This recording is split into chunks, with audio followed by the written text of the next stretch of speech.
Bienvenue, dans cette vidéo, on va corriger le problème de l'examen national 2008, session normale, branche sciences expérimentales. Ce problème est composé de trois parties. Voyons la première partie de ce problème. Soit j'ai la fonction définie sur l'intervalle 0 plus l'infini prévu de 0, par g de x est égal à x moins 2 logarithme népérien de x. Question 1, petit a. Calculez g' de x pour tout x appartienne à 0 plus l'infini. Avant de calculer g' de x, il faut justifier que la fonction g est dérivable sur 0 plus l'infini. Les fonctions f1 de x est égal à x, f2 de x est égal à moins 2 logarithme népérien de x. Ces deux fonctions f1 de x et f2 de x sont dérivables sur 0 plus l'infini.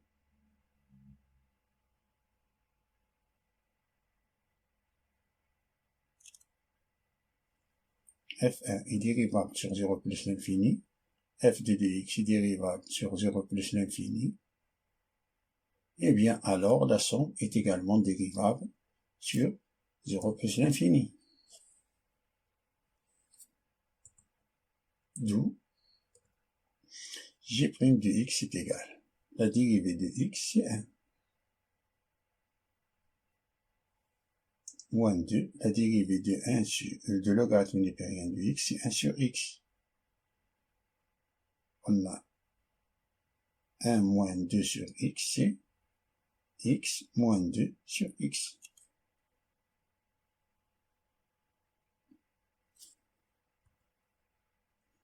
Ça, c'est pour tout x appartient à 0 plus l'infini. Passons à la question B. Montrez que g est décroissante sur 0,2, prévu de 0, et croissante sur 2 plus l'infini. Fermé en 2. On a x appartient à 0 plus l'infini prévu de 0, ce qui veut dire qu'on a g' de x. G' de x est supérieur ou égal à 0.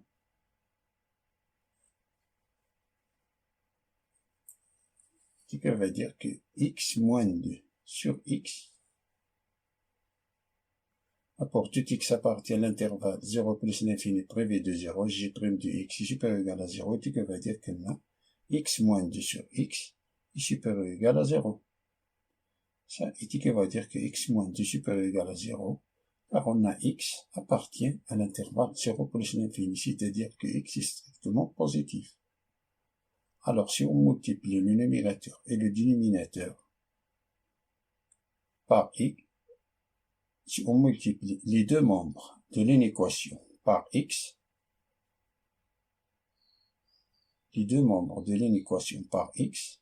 il ne reste que x moins 2, les x est simplifié, il ne reste x moins 2, supérieur ou égal à 0. On a x strictement positif, le sens de l'inégalité ne change pas. Si on multiplie par un nombre positif les deux membres de l'inéquation. Ce qui veut dire que x est supérieur ou égal à 2. D'où g est croissante si x appartient à l'intervalle supérieur ou égal à 2, c'est-à-dire l'intervalle 2 plus l'infini. Et décroissante au contraire. Décroissante si x appartient à l'intervalle 0, 2 privé de 0. Intervalle de 0, 0, 2.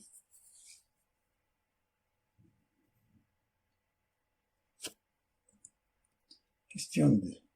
On déduire que g de x est strictement supérieur à 0 pour tout x appartient à l'intervalle 0 plus l'infini. Ouvrons 0. Remarquez que g de 2 est strictement supérieur à 2.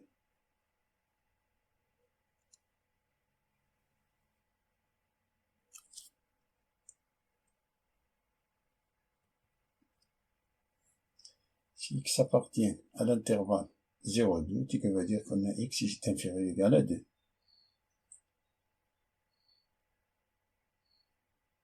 Ça veut dire que g de x est supérieur ou égal à g de 2. On a x est inférieur ou égal à 2. Si on fait entrer la fonction g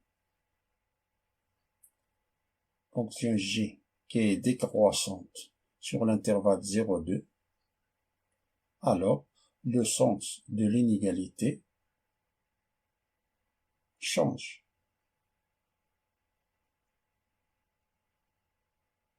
Le sens de l'inégalité change.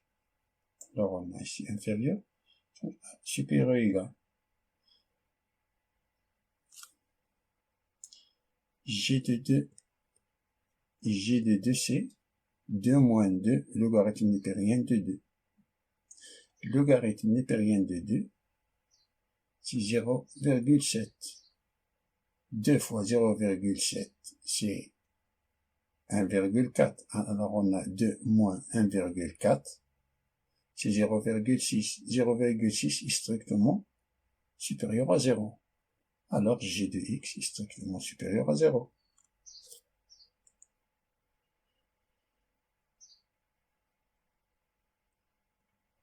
Si x appartient à 2 plus l'infini, ça veut dire que x est supérieur ou égal à 2. Si on fait entrer là, ça veut dire que g de x est supérieur ou égal à g de 2. Si on fait entrer la fonction g, on a fait entrer la fonction g, le sens de l'inégalité ne change pas, car g est croissante. D'après la question précédente, on a g est croissante sur 2 plus l'infini. Alors, le sens de l'inégalité ne change pas. G de x supérieur ou égal à g de 2, qui veut dire que g de x supérieur ou égal à 2 moins 2 logarithme népérien de 2. Ça, c'est 0,7. 2 fois 0,7, c'est 1,4. 2 moins 1,4, c'est 0,6. 0,6, c'est strictement supérieur à 0. Alors, g de x strictement supérieur à 0. D'où, quel que soit x appartient à 0 plus l'infini, g de x strictement supérieur à 0.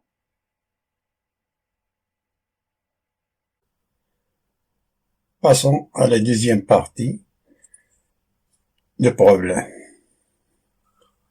On considère la fonction numérique f définie sur 0 plus l'infini, ouvert en 0, par f de x est égal x moins logarithme népérien de x au carré, soit c de f, la courbe représentative de f, dans un repère orthonormé OIG. Question 1. Calculer la limite de f de x quand x tend vers 0 plus. Interpréter géométriquement ce résultat. On a limite en 0 plus de f de x est égal limite en 0 plus de x moins logarithme népérien de x au carré est égal à moins l'infini, car on a limite en 0 plus de logarithme népérien de x, ça c'est moins l'infini. Moins l'infini au carré, c'est moins l'infini fois moins l'infini, c'est plus l'infini. Moins 1 fois plus l'infini, c'est moins l'infini.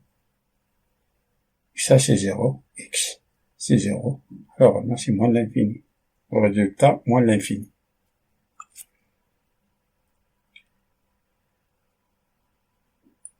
L'interprétation géométrique est, comme on a limite quand x tend vers 0 plus de f de x est égal à moins l'infini, donc, x qui est égal à 0 est une asymptote verticale de la courbe C de f au voisinage de moins l'infini.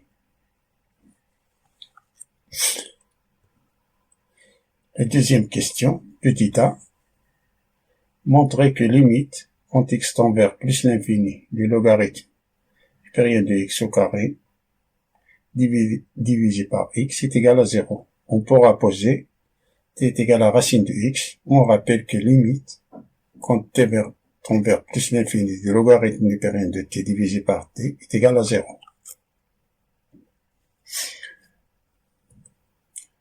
On pose t est égal à racine de x. ce qui implique que t au carré est égal à x.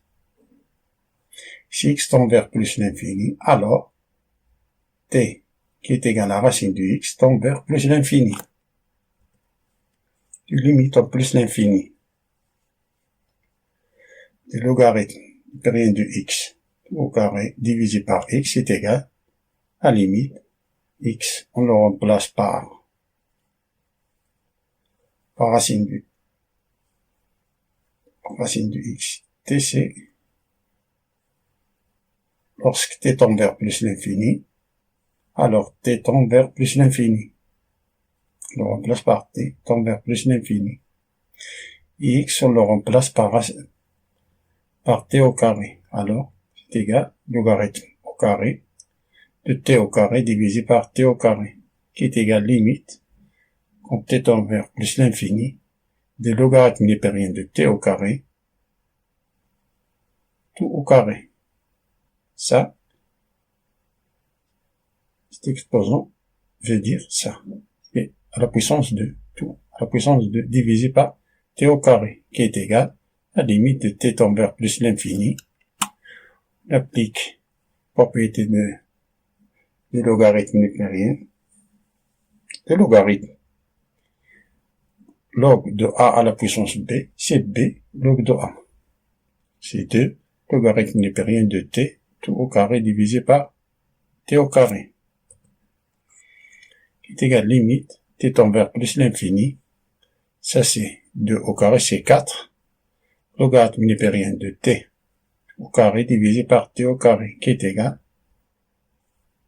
puis sortir 4, c'est 4 limite t tend vers plus l'infini, facteur de logarithme népérien de t divisé par t tout au carré. Ça, si on fait entrer la limite, ça c'est la limite de t, de logarithme népérien de t divisé par t tout au carré. Et la limite de logarithme népérien de t divisé par t, c'est 0.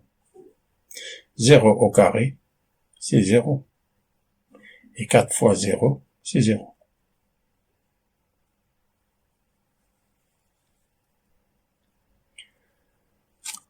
Passons à la question B. Il nous dit, on déduire que limite en plus l'infini de f de x est égal à plus l'infini, et que limite en plus l'infini de f de x sur x est égal à 1.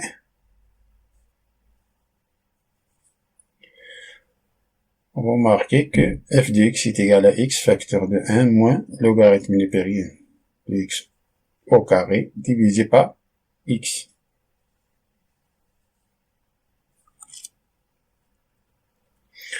On a limite en plus l'infini de f de x est égal à limite en plus l'infini de x moins logarithme népérien de x au carré, qui est égal à limite en x tend vers plus l'infini de x facteur de 1, factorise x facteur de 1 moins logarithme népérien au carré de x divisé par x, ça est égal à plus l'infini. Car on a limite quand x tend vers plus l'infini. Le logarithme népérien au carré de x divisé par x est égal à 0, d'après la question précédente, qu'on a démontré la question 2a. Ça c'est 0. Alors on a x fois 1, c'est x. Alors on a plus l'infini fois 1, c'est plus l'infini.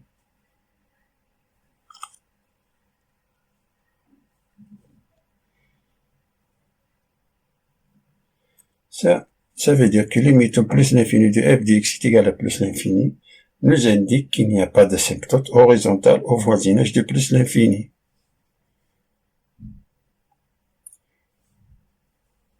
Et que la courbe au voisinage de plus l'infini, on est dans le premier cadran.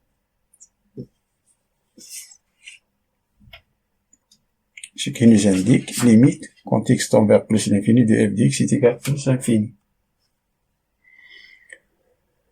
Passons à calculer limite plus l'infini de f de x sur x.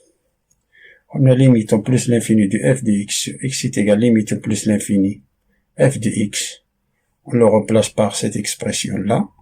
C'est x facteur de 1 moins le logarithme népérien au carré de x divisé par x, tout divisé par x.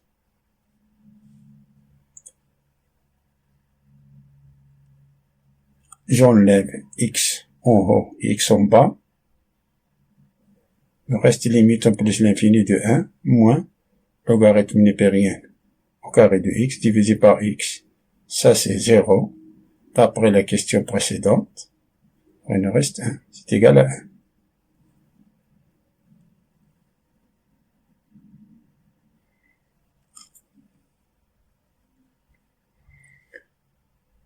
Passons à la question suivante.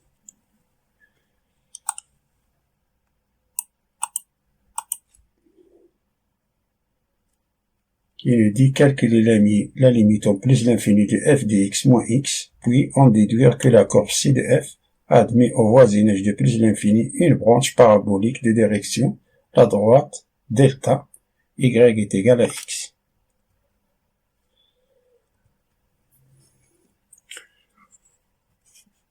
On rappelle tout d'abord que la limite quand x tend vers a est réel de f de x est égal plus ou moins l'infini, ça implique que x est égal à a est une asymptote verticale. Et lorsqu'on a limite quand x tend vers plus ou moins l'infini de f de x est égal à a appartient à a réel, implique que i est égal à a, qu'on a en droite l'équation i est égal à a est une asymptote horizontale. Ici, cette a-là est égal à plus ou moins l'infini, alors il n'y a pas d'asymptote horizontale au voisinage de plus ou moins l'infini. Alors, voyons s'il existe l'asymptote oblique, qui est de la forme y est égal m de x plus n, avec m est égal limite plus ou moins l'infini de f de x sur x. Et n est égal à limite au plus ou moins l'infini de f de x moins m de x. Et cet m-là, c'est celle-là. M est égal à limite plus ou moins l'infini de f de x sur x est égal à 0, alors la courbe ci de f a une branche parabolique de direction OX. Si m est égal à plus ou moins l'infini, alors la courbe ci de f a une branche parabolique de direction OY. Si m appartient à R étoile, il va falloir trouver la valeur de n. Et n est égal à limite quand x tend vers plus ou moins l'infini de f de x moins m de x. Si n est égal à plus ou moins l'infini, alors la courbe ci de f a une branche parabolique de direction i est égal à m de x. Si n appartient à R, alors l'asymptote oblique est de la forme i est égal à m de x plus n. Alors, calculons la limite plus l'infini de f de x moins 1. Comme on a trouvé précédemment que la limite en plus l'infini de f de x sur x est égal à 1, c'est-à-dire on est ce cas-là, alors on a de calculer la limite plus l'infini de f de x moins mc1 moins x qui est égal limite plus l'infini de x moins logarithme népérien au carré de x moins x qui est égal x moins x c'est 0, il nous reste est égal à moins limite plus l'infini de logarithme népérien au carré de x. Ça c'est moins l'infini fois moins l'infini fois moins l'infini, c'est plus l'infini. On a ici moins 1. Moins 1 fois plus l'infini, c'est moins l'infini.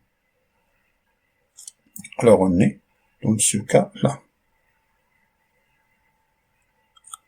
Donc, la courbe ci de f admet au voisinage de plus l'infini une branche parabolique de direction la droite delta, l'équation y est égale à x.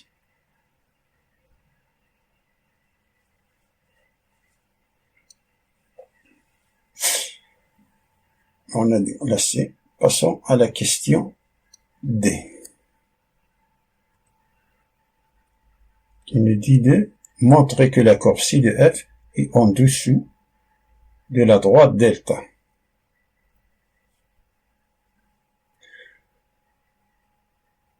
Pour cela, on va calculer le signe de f de x moins y.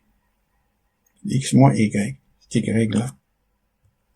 Alors on a f de x moins y est égal à x moins logarithme népérien au carré de x, ça c'est f de x, moins y c'est x. Moins x qui est égal à moins logarithme népérien au carré de x. Et moins logarithme népérien au carré de x, ça c'est négatif car on a c'est moins, logarithme népérien de x tout au carré, et moins, ça c'est négatif toujours. Ce que veut dire que là, c'est-à-dire que la courbe C de f est en dessous de la droite delta.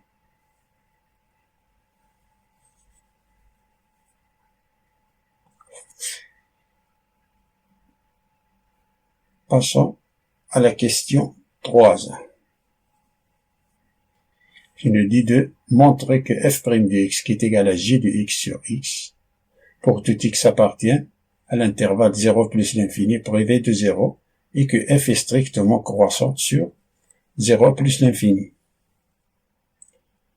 privé de 0. Avant de calculer f', il faut justifier que la fonction f est dérivable sur cet intervalle 0 plus l'infini.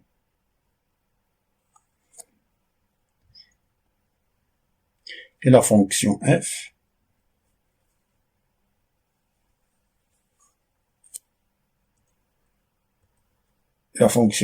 est composée par deux fonctions. On a la fonction f1 de x est égal à x, cette fonction-là, f2 de x qui est égal à moins le logarithme népérien au carré de x. Les deux fonctions sont dérivables sur 0 plus l'infini.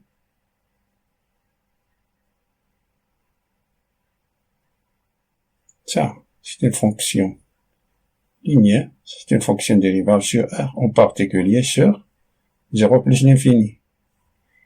f2 de x, logarithme népérien de x, est dérivable sur 0 plus l'infini. Et logarithme népérien de x au carré est dérivable sur 0 plus l'infini. La somme de deux fonctions dérivables sur 0 plus l'infini est une fonction dérivable sur 0 plus l'infini.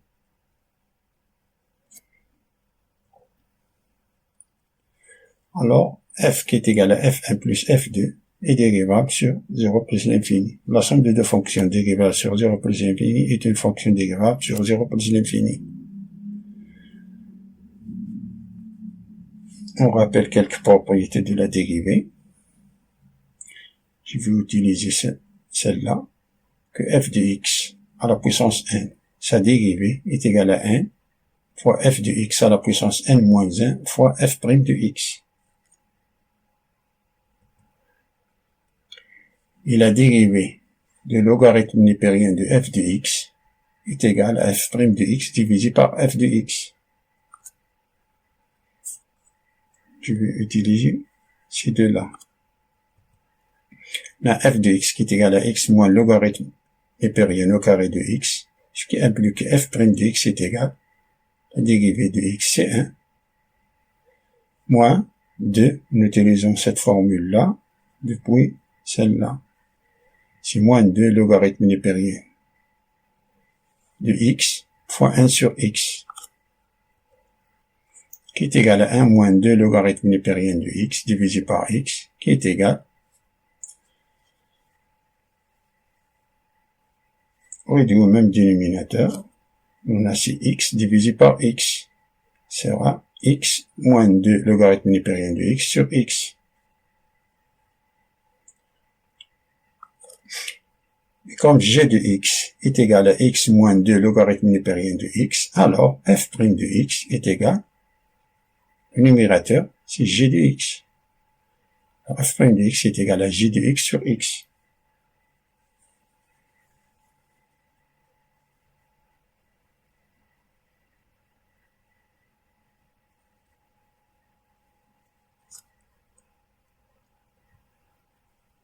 On a quel que soit x appartienne à 0 plus l'infini, on a f' de x est égal à j de x sur x. Et quel que soit x appartienne à l'intervalle 0 plus l'infini, on a x strictement positif.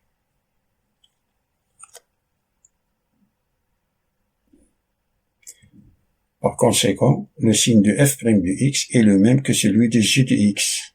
Si c'est positif, alors le signe de f' de x est celui de j de x. Et dans la première partie du problème, on a démontré que quel que soit x appartienne à 0 plus l'infini, j de x est strictement positif.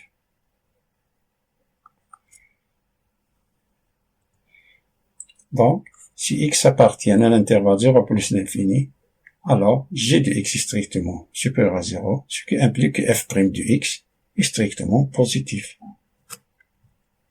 Alors, f est strictement croissante sur l'intervalle 0 plus l'infini privé de 0.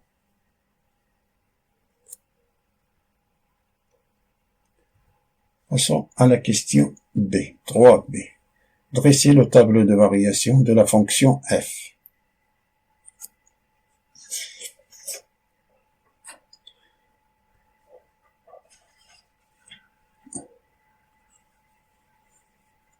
C'est le tableau de variation de la fonction f. X, on a le domaine de définition, c'est 0 plus l'infini. f' de x, précédemment, on aurait ici positif, pour tout x appartient à 0 plus l'infini. Il limite en 0 plus, c'est moins l'infini. Il limite plus l'infini de f de x, c'est plus l'infini. On a positif, alors on a la fonction f strictement croissante sur 0 plus l'infini.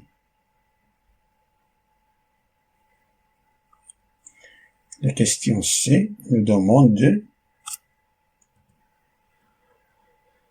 montrer que i est égal à x est une équation cartésienne de la tangente à la courbe C de f au point d'abscisse x est égal à 1. On rappelle que l'équation d'une tangente en x est égal à a et y moins f de a est égal à f' de a facteur de x moins 1. On a f de x est égal à x moins logarithme népérien au carré de x, et f' de x est égal à x moins 2 logarithme népérien de x sur x. Donc, point x est égal à 1, alors donc f' de 1, on remplace x par 1, la fonction f' est égal à 1 moins 2 logarithme népérien de 1 sur 1, ça c'est 0, 1 sur 1 c'est 1, et f de 1, c'est 1, logarithme népérien de 1, c'est 0 au carré, 0 au carré c'est 0, alors c'est 1, f de 1 est égal à 1.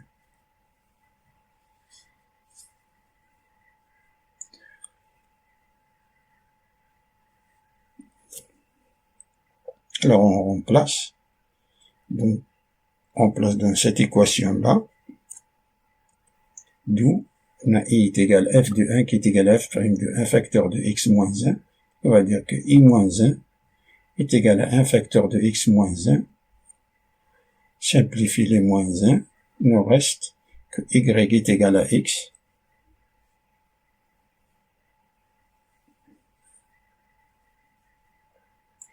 Donc i est égal à x. Ça c'est une équation cartésienne de la tangente à la courbe ci de f au point d'abscisse x est égal à 1.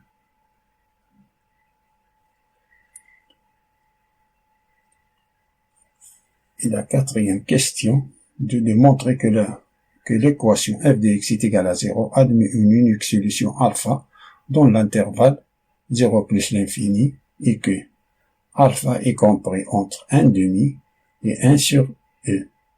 E c'est nombre exponentiel. On admet que le logarithme népérien de 2 tout au carré est inférieur à 1/2.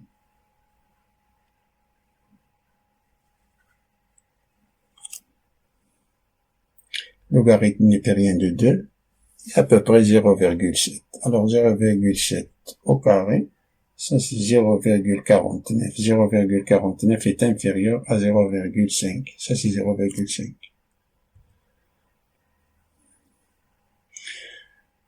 Je vais utiliser deux méthodes pour la résolution de cette question. La première méthode, je vais utiliser le théorème de Bolzano, qui dit qu'ici, f est continu sur l'intervalle AB et que f de A fois f de B est inférieur à 0, alors il existe un point C appartenant à l'intervalle AB ouvert tel que f de C est égal à 0. Je vais utiliser ce théorème-là comme la première méthode.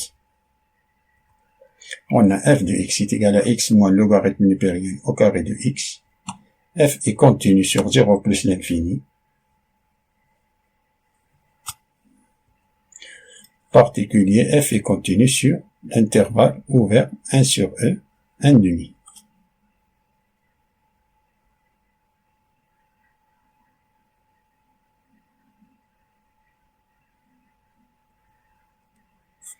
On a f de 1 sur e, on remplace cette expression-là, c'est 1 sur e moins logarithme népérien de 1 sur e, tout au carré, qui est égal à 1 sur e moins, ça c'est e à la puissance moins 1, c'est moins 1. C'est moins 1 tout au carré, qui est égal à 1 sur e moins 1, qui est égal à 1 moins e sur e. Ça est inférieur à 0, car e est égal à peu près 2,71, 82, 81, 82, 84, etc. Ça est négatif. F de 1 demi est égal à x, on remplace x par 1 demi, c'est 1 demi moins logarithme népérien de 1 demi tout au carré, qui est égal à 1 demi moins logarithme népérien de 2 à la puissance moins, ça c'est 2 à la puissance moins 1, c'est moins logarithme népérien de 2 tout au carré, qui est égal à 1 demi moins logarithme népérien de 2 au carré, ça c'est 0,49 à peu près, c'est 0,7 à la puissance 2, c'est 0,7 fois 0,7, c'est 0,49. Et ça, c'est 0,5 moins 0,49, c'est 0,1. On nous reste 0,1. 0,1 est supérieur, strictement supérieur à 0. Pour ça, c'est positif. Alors, on a démontré que f de 1 sur e est négatif, f de 1 demi est positif.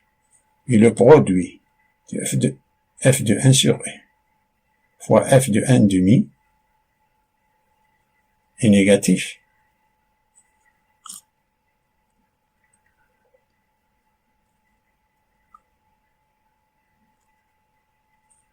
Et comme on a f est continu sur cet intervalle-là, 1 sur e et 1 demi, et f de 1 sur e fois f de 1 demi est inférieur à 0, en appliquant le théorème de Bolzano,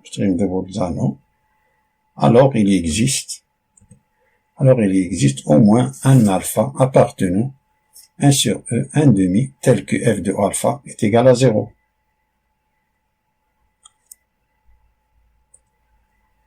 Et d'après le tableau de variation, la fonction f est continue et strictement croissante. Alors f est bijectif, c'est-à-dire que chaque point de l'ensemble de départ correspond à un seul point de l'ensemble d'arrivée.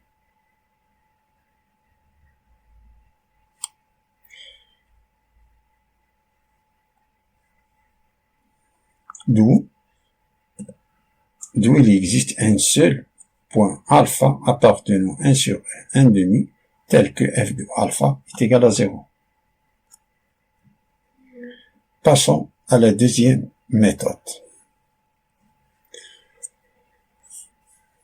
C'est le théorème d'Arbus, ou bien des valeurs intermédiaires. Si f est continu sur l'intervalle AB, soit K appartient à R tel que f de A est inférieur ou égal à K, qui est inférieur ou égal à f de B, ou bien l'inverse, f de B est inférieur ou égal à K, qui est inférieur ou égal à f de A, alors il existe un C appartient à l'intervalle AB tel que f de C est égal à K. Ici, K c'est 0. Si on a K, de montrer que si on remplace K par 0.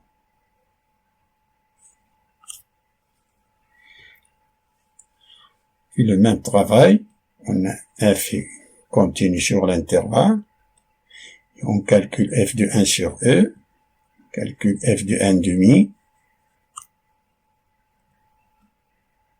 on a f de 1 sur E est inférieur ou égal à 0, qui est inférieur ou égal à f de 1 demi, ce qui implique qu'il existe un alpha appartenant à l'intervalle 1 sur E 1 demi tel que f de alpha est égal à 0. On a, comme la fonction f est continue et strictement croissante, alors f est bijective, c'est-à-dire que chaque point de l'ensemble de départ correspond à un seul point de l'ensemble d'arrivée. D'où il existe un seul point alpha pertenant à l'intervalle 1 sur 1 demi tel que f de alpha est égal à 0.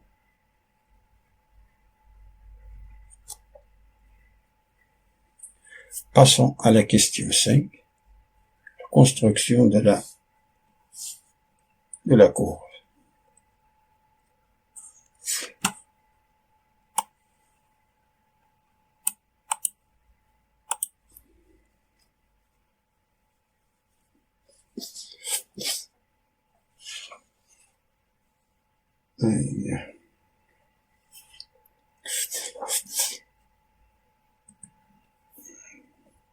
Les étapes à suivre pour la construction de la courbe C de F sont 5.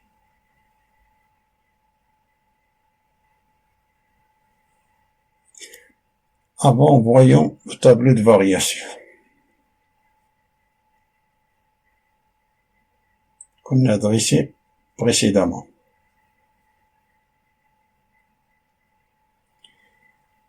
La première étape est dessiner les axes des abscisses et des ordonnées. On a dressé. La deuxième étape est définir le domaine de définition et les points de coupage avec les axes.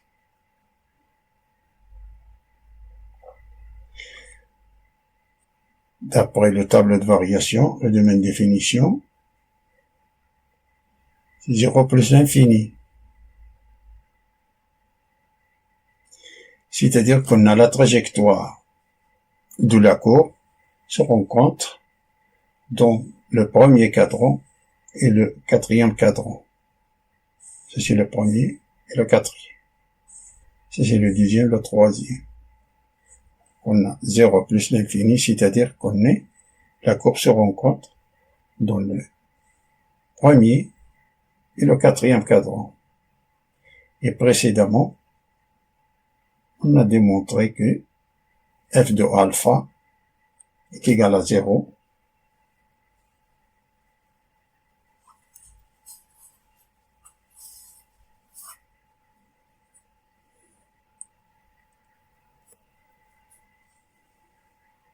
Alpha est inférieur à 1 demi et supérieur à 1 sur E. Elle est là, à peu près. C'est-à-dire que la courbe C de F coupe l'axe des abscisses en X est égal à alpha.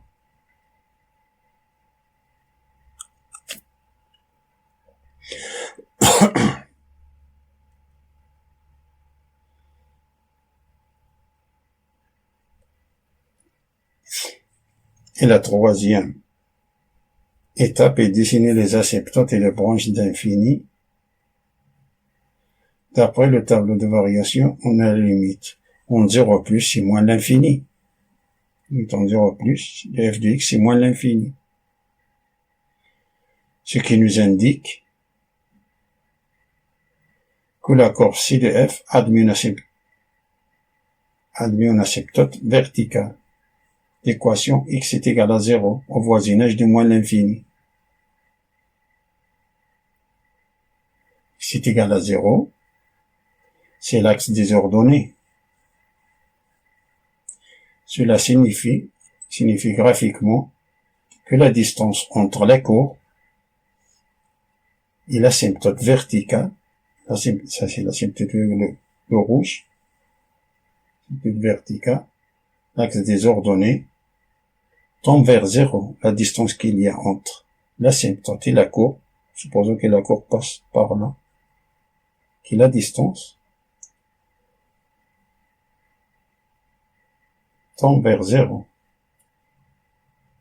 C'est-à-dire que la courbe se rapproche de plus en plus près de l'asymptote sans jamais la toucher, au voisinage de moins l'infini. La trajectoire de la courbe passe par là, plus ou moins. On a encore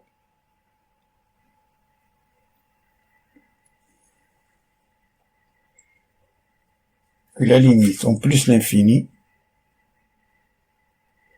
de f de x moins x, c'est moins l'infini, alors la courbe admis en branche parabolique de direction à droite est égal à x plus l'infini. Plus l'infini de f de x moins x est égal à moins l'infini, mais en branche parabolique de plus l'infini, au voisinage de plus l'infini.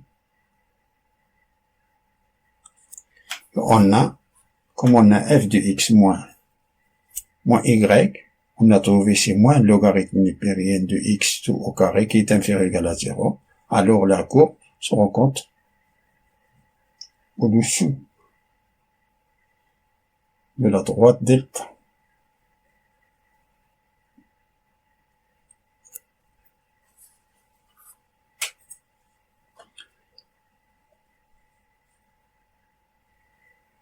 La courbe passe pas par là plus ou moins. Il forme une branche parabolique avec la droite delta, la droite, cette droite-là, droite delta. Et la quatrième, les points maximum, minimum, les points d'inflexion, les tangentes et les demi-tangentes.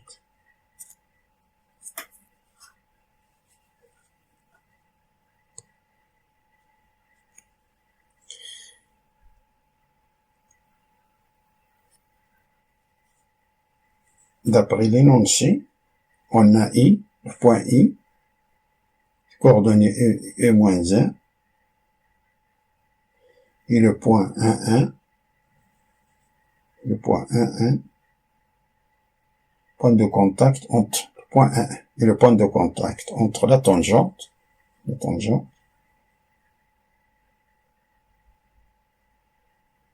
et la courbe.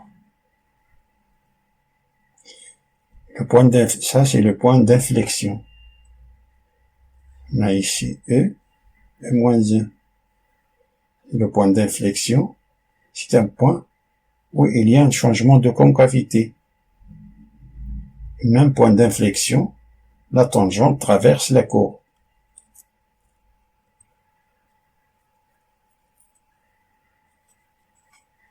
Ici, c'est une tangente. Ici, c'est le point d'inflexion. Le point d'inflexion traverse la courbe.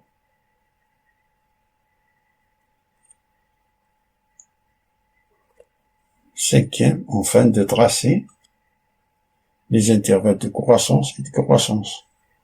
Alors, on a strictement croissante, c'est-à-dire que la courbe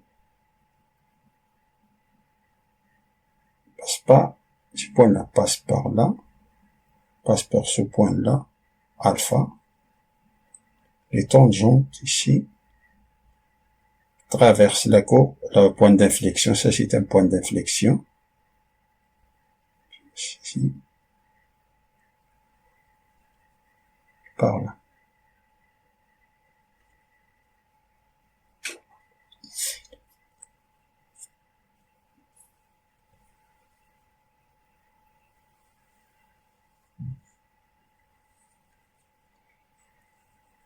Ça, c'est la courbe de la fonction f de x est égal à x moins le logarithme népérien de x, tout au carré.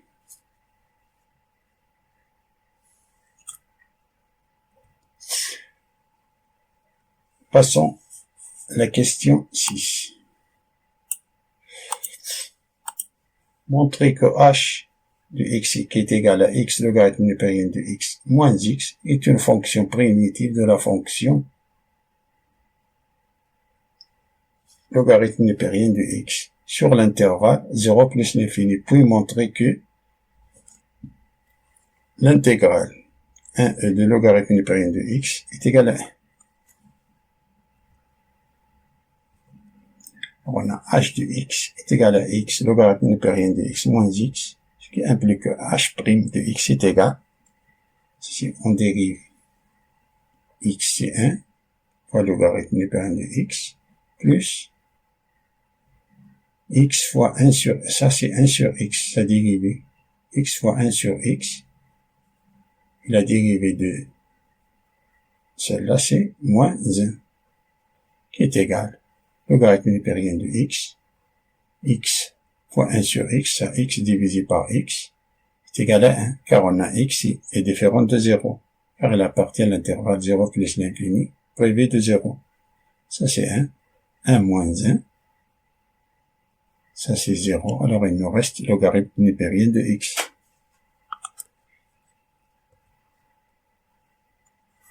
Calculons l'intégrale 1e le logarithme népérien de x, ça est égal à x logarithme népérien de x moins x.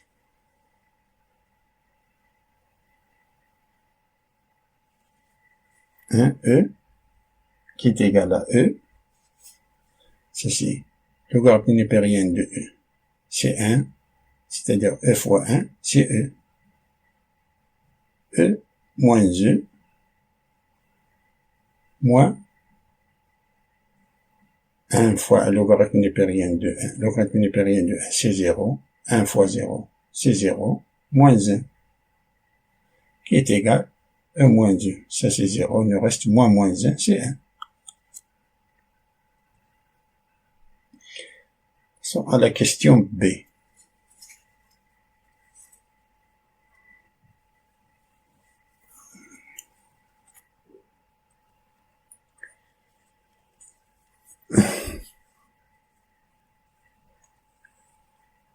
L'intégrale de 1e de logarithme népérien de x au carré d de x. En utilisant l'intégration par partie, montrer que l'intégrale de 1e de logarithme népérien de x au carré d de x est égal à 1 moins 2. C'est égal logarithme népérien de x au carré, c'est logarithme népérien de x fois logarithme népérien de x.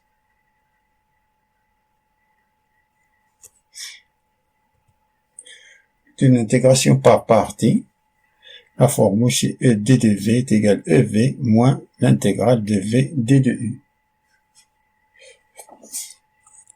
Il est pratique d'utiliser la méthode d'intégration par partie lorsque nous avons devant une intégrale d'une fonction arc seulement ou un logarithme seulement, un produit de deux fonctions appartenant à deux parmi ces 5 types de fonctions.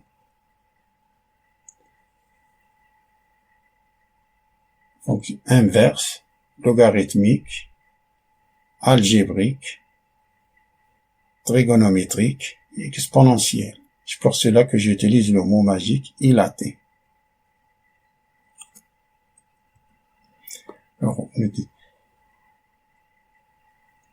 on a ici logarithme, on prend u, logarithme népérien de x, ce qui implique que d de u est égal à 1 sur x, d de x. Et d de v, c'est logarithme népérien de x, d de x. Ce qui implique que v est égal à x, logarithme népérien de x moins x, d'après la question A. D'après la question A qu'on a répondu.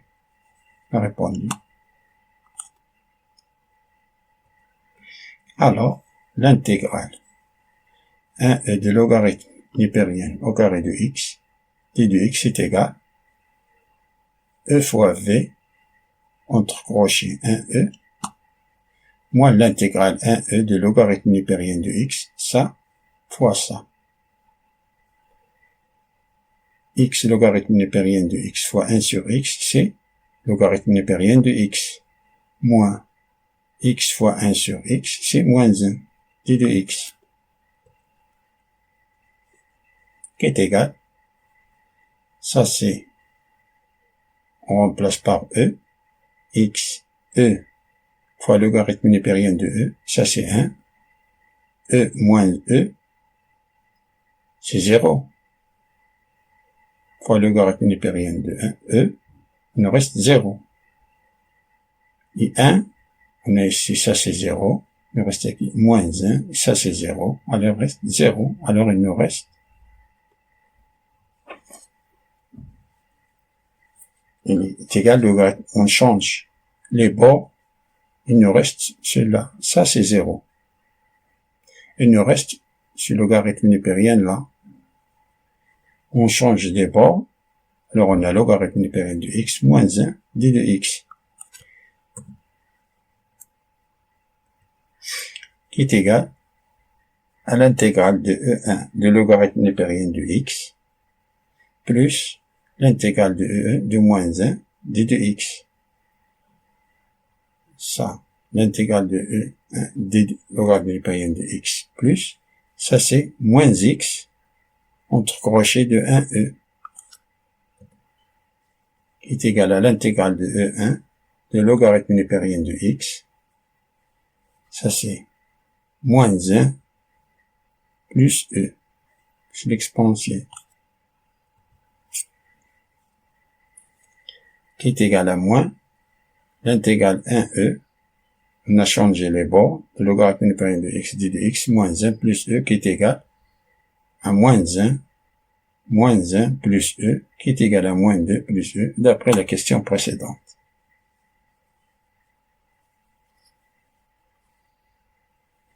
Là, ici, la question précédente, que l'intégrale de 1E de logarithme népérien de x d de x, on a trouvé qui est égal à 1. Alors, on a ici moins, c'est-à-dire ça, c'est moins 1. Moins 1 plus E, qui est égal à moins 2 plus E. Alors, on a démontré cette égalité-là. Passons à la question C. On a delta est égal, y est égal à x, f de x est égal à x moins logarithme népérien au carré de x est égal à 1, x est égal à e. D'après la courbe, delta est au-dessous de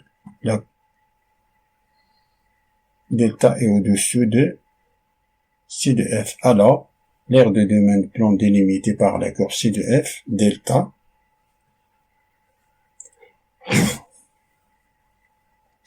pour équation y est égal à x, et les droites d'équation x est égal à 1, x est égal à e, et,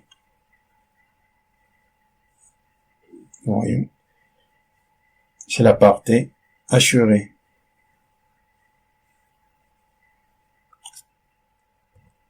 Alors, on a l'aire est égal à l'intégrale 1, et une valeur absolue de x moins le logarithme népérien au carré de x moins x d de x, qui est égal à 1e de moins x plus le logarithme népérien au carré de x plus x, qui est égal, les x, on les simplifie, il nous reste l'intégrale 1e de logarithme népérien au carré de x d de x, qui est égal à e moins 2, unité de l'aire, d'après la question précédente. Ça est égal à ça, d'après la question précédente.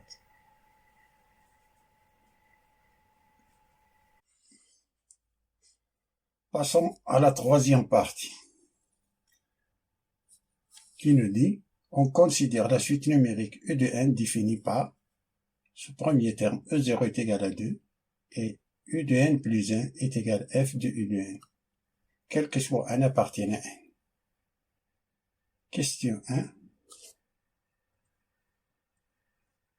Montrer que U de n est inférieur ou égal à 2, supérieur ou égal à 1, quel que soit un appartient à 1, on pourra utiliser le résultat de 3A. Le problème. Pour démontrer par récurrence que E de n est inférieur ou égal à 2, supérieur ou égal à 1. Le raisonnement par récurrence se déroule en 3 étapes. Première étape, c'est l'étape d'initialisation, qui consiste de démontrer que cette propriété E de n est inférieur ou égal à 2, supérieur ou égal à 1, est vrai au premier rang. Ici, on a n appartient à 1. Alors, le premier rang, c'est 0. Pour n est égal à 0, on a U0 est égal à 2, d'après l'énoncé. Et 1 est inférieur ou égal à 2, qui est inférieur ou égal à 2. Or, on a cette propriété est vraie pour n est égal à 0. La deuxième étape, c'est l'hérédité. Dans cette étape, on suppose que la propriété, dans cette étape-là, on suppose que la propriété est vraie au rang n fixé. Alors, voyons si la propriété est vraie au rang suivant, c'est-à-dire au rang n plus 1. F de x qui est égal à x moins logarithme de période de x au carré, soit n appartient à n, supposons que U de n est inférieur ou égal à 2, supérieur ou égal à 1, est vrai. Alors, montrons que U de n plus 1 est inférieur ou égal à 2, supérieur ou égal à 1, est vrai également. Voilà. U de n est inférieur ou égal à 2, supérieur ou égal à 1. D'après l'hypothèse de la récurrence, on a f. F est strictement croissante sur l'intervalle 1 plus l'infini. On a démontré que f est strictement croissante sur l'intervalle 1 plus l'infini. Après la question 3a. D'où f est strictement croissante sur l'intervalle 1, 2. L'intervalle 1 et 2. L'intervalle fermé 1, 2. Donc, on a 1 est inférieur ou égal à U de n, qui est inférieur ou égal à 2, et qui va dire que f de 1 est inférieur ou égal à f de U de n, qui est inférieur ou égal à f de 2. On a fait entrer la fonction f, car f est croissante. Ce que veut dire qu'on a f de 1. C'est 1, qui est inférieur ou égal à f de U de n, c'est U de n plus 1, qui est inférieur ou égal à f de 2, c'est 2 moins le logarithme népérien de 2 au carré. Et ça, c'est 2 moins le logarithme népérien de 2. C'est à peu près 0,7. Et 0,7 au carré, c'est 0,49 à peu près. Alors 2 moins 0,49 à peu près, c'est 1,51 à peu près. 1,51 est inférieur à 2. Alors, on a démontré que U de n plus 1, il est compris entre 1 et 2.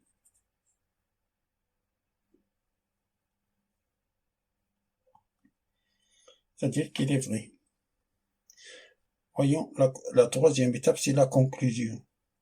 L'initialisation vérifiée, l'hérédité démontrée, on a bien, quel que soit en appartient à n, U de n est inférieur ou égal à 2, supérieur ou égal à 1.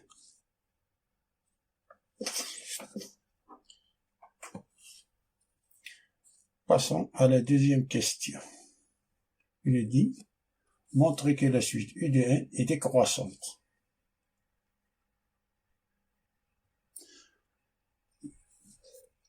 On a f de x est égal à x moins le logarithme népérien de x au carré. Calculons le signe de f de x moins x. On a f de x moins x est égal à x moins logarithme népérien de x au carré moins x. Ça c'est simplifié. Il nous reste moins le logarithme népérien de x au carré. Ça c'est positif. Fois moins 1 c'est négatif. Alors, f de x moins x est inférieur ou égal à 0 pour tout x appartienne à 0 plus l'infini.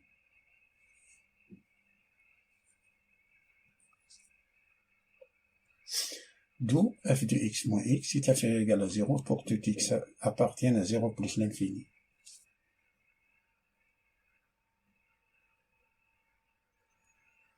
Particulier pour tout x appartient à l'intervalle fermé 1, 2.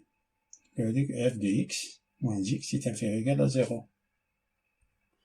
On a quel que soit n appartient à 1, u de n est inférieur ou égal à 2, supérieur ou égal à 1. Si on pose x est égal à u de n, pose x est égal à u de n, alors on a f de u de n moins u de n est inférieur ou égal à 0. Ce que veut dire, ça c'est u de n plus 1, u de n plus 1 moins u de n est inférieur ou égal à 0. Ça veut dire que u de n plus 1 est inférieur ou égal à u de n. Alors, u de n est décroissante.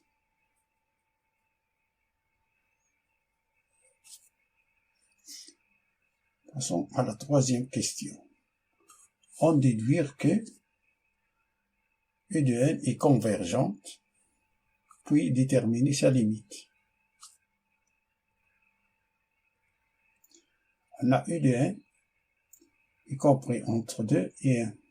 U de n est décroissante, d'après ce qui précède. Alors, u de n est décroissante et minorée par 1.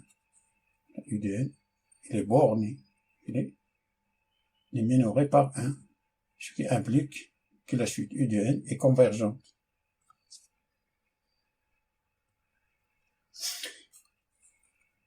Pour calculer sa limite, on a, quel que soit n appartienne à 1, on a f de u de n est égal à u de n plus 1.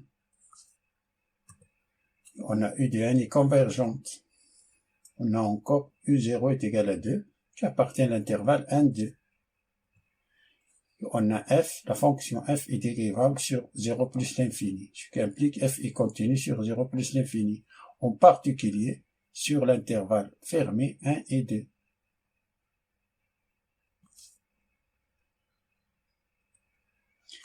Et f de l'intervalle 1, 2, l'intervalle fermé 1, 2, est égal à f de 1, f de 2. On a la fonction f est croissante. C'est pour cela il n'y a pas changement de position. C'est pour cela qu'on a f de 1, f de 2, car f est croissante. Fonction f est croissante. F de 1, c'est 1.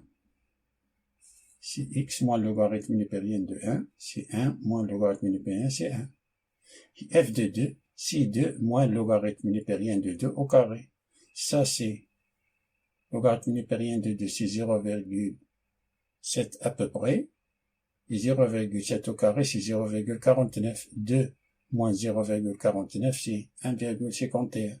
Et l'intervalle 1 et 1,51, cet intervalle-là, il est inclus dans l'intervalle 1, 2. Alors, la limite de la suite u de n est une solution de l'équation f de x est égal à x dans l'intervalle 1 et 2.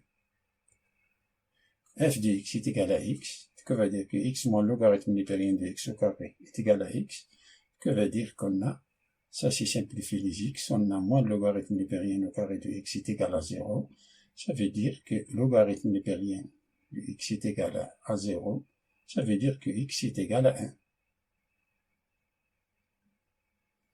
D'où la limite de u de 1 est égale à 1, car on a 1 appartient à l'intervalle fermé 1, 2.